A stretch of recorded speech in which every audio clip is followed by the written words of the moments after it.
If you want to get your life back from anxiety, listen up. I used to think that I was going to be stuck with my panic disorder, my severe anxiety for life, and I wasn't. And I'm going to give you the 5 steps that I did to fight my way back.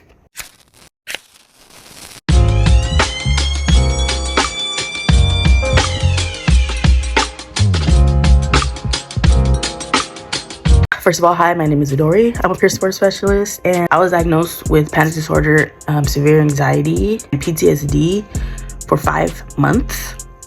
And I'm going to tell you brick by brick, girl, how I made it out alive.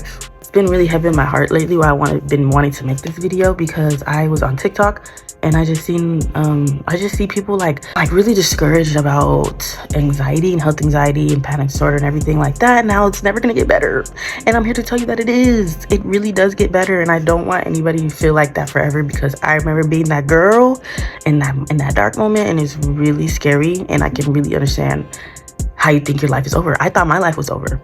I know you're like, girl, hurry up. Let's get into it. This is what I'm gonna need y'all to do for the first step, okay? I'm gonna break it down to you. Step number 1, go to the doctor, okay? Get tests, do the labs, get the scans, get the brain scans, get your whole body evaluated, so that to make sure you're not missing anything, or that you don't have anything extra, something that could be another reason why you might be feeling like this. Go get that done. After you get your results and you're perfectly fine, because you are, stop going to that doctor.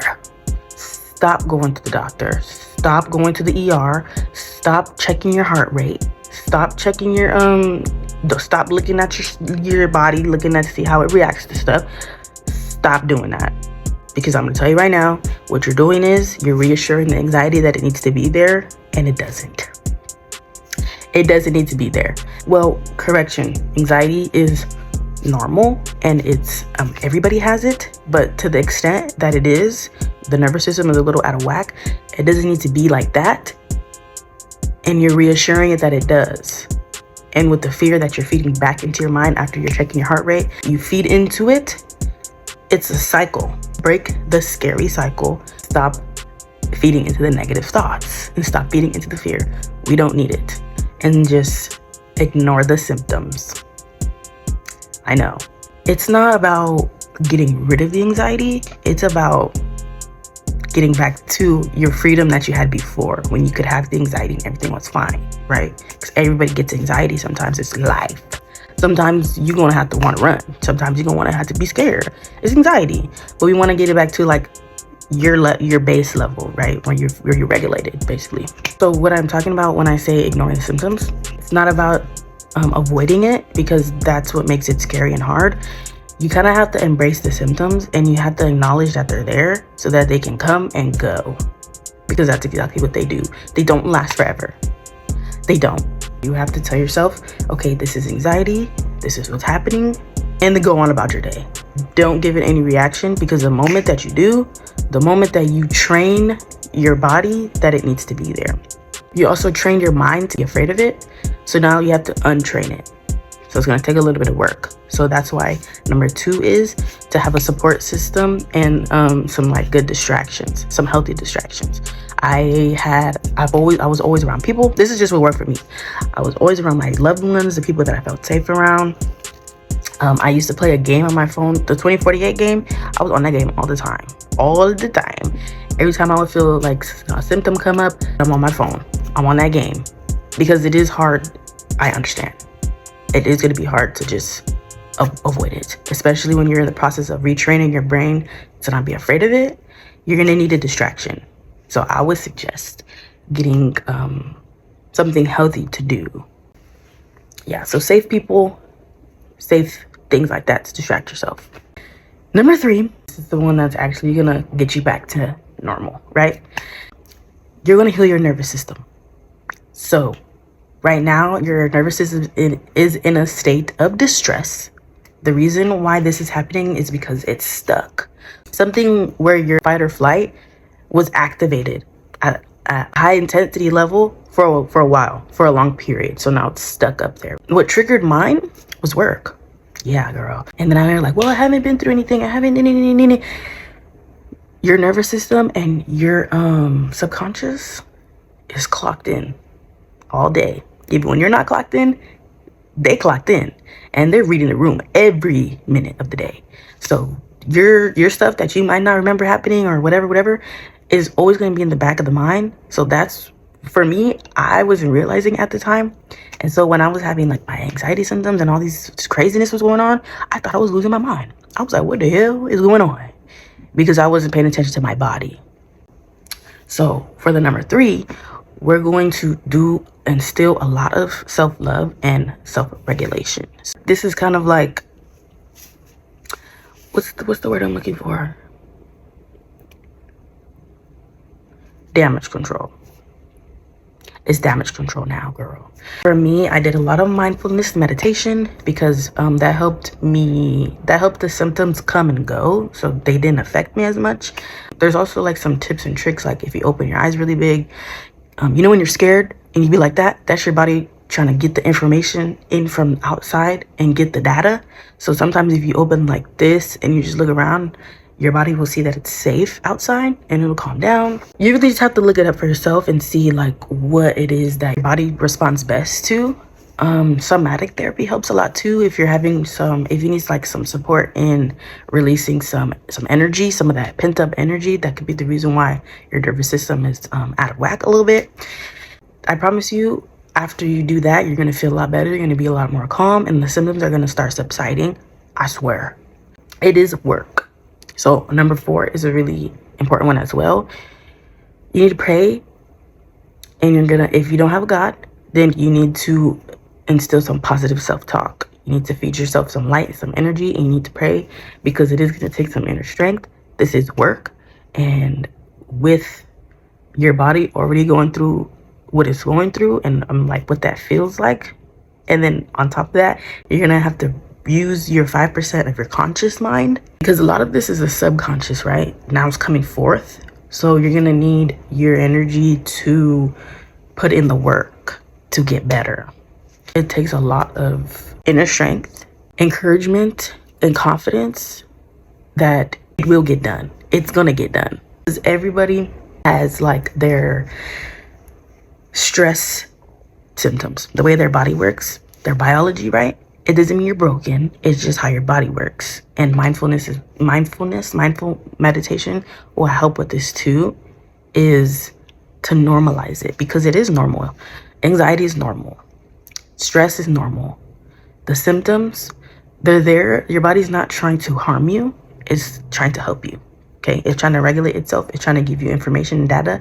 It's just patterns that you went through.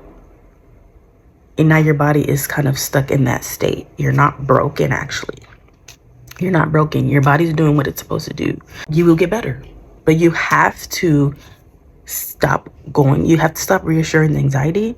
And you have to start feeding yourself positive and light. And stop with the ruminations. Stop feeding into the thoughts, the negative thoughts. That's anxiety itself. It's looking for all the possibilities of what could go wrong because it thinks there's danger somewhere and it's trying to search for it. You need to be in charge of your body, and you need to tell it, there's no danger here. I'm fine. I promise you that you're good. And you need to start proving yourself, because I know a lot of the times your anxiety is going to tell you like, oh my God, we're going to die. Prove it. I used to tell myself that. After a while, I got mad at myself, and I used to tell like my thoughts. I used to talk to myself, because the thoughts itself is the anxiety. And I used to tell myself, well, girl, prove it. If I'm going to die, I'm going to die. I used to really get like that. Like, I used to get so mad. I'd be like, well, you know what? I've been looking for them and they've been looking for me. Let them go. And I used to just sit there and wait to die. And then I didn't. And that's when it starts to go away. Is when you prove that you prove to yourself you're not going to die. Your brain's like, oh, this is okay. And that's exactly what you need to do, is retraining your mind. Basically, your brain is retraining it. It's rewiring it. And that's why the prayer and like the self-talk is really important, because it's giving you strength, but it's also reassuring your brain and your nervous system too that we are okay. Okay, number 5, live life anyway. I promise you that it works. You're going to teach your body and your mind that to live life is not safe. Don't do that. That's how you lose your life. That's how a lot of people lose their lives. Just live life. You have to ignore the symptoms. Stop going to the doctor. Stop checking your blood. Stop checking your heartbeat. Stop doing that. You need to stop doing that. You need to find some healthy coping. You need to find a healthy person, supportive person, or something that's gonna help you feel safe. You need to find some grounding techniques and some things that are gonna help your nervous system. So that's active work. You're gonna need some positive self-talk and some prayer just to wrap all of that together. And once you do that, live your life anyway. And it's gonna go away. It's gonna go away because you're gonna teach your body that it's okay to be here. It's okay to live normal. It's kind of like a fake it till you make it type of thing. It works. I swear to you, it works. And if you just keep doing that, you're gonna be okay. You're going to be okay. I would consider looking up what is anxiety. Stop looking up the symptoms. Don't do that no more. But look up what is anxiety, what it's from. I would look up healthy videos like this one and like what you can do for your look up vagus nerve, how to calm your vagus nerve down, because that helps your nervous system relax. I would look up some grounding techniques to get your body back stabilized. And I would look up, make it simple for yourself. Don't overload yourself because that can cause anxiety as well. So I'm gonna end the video.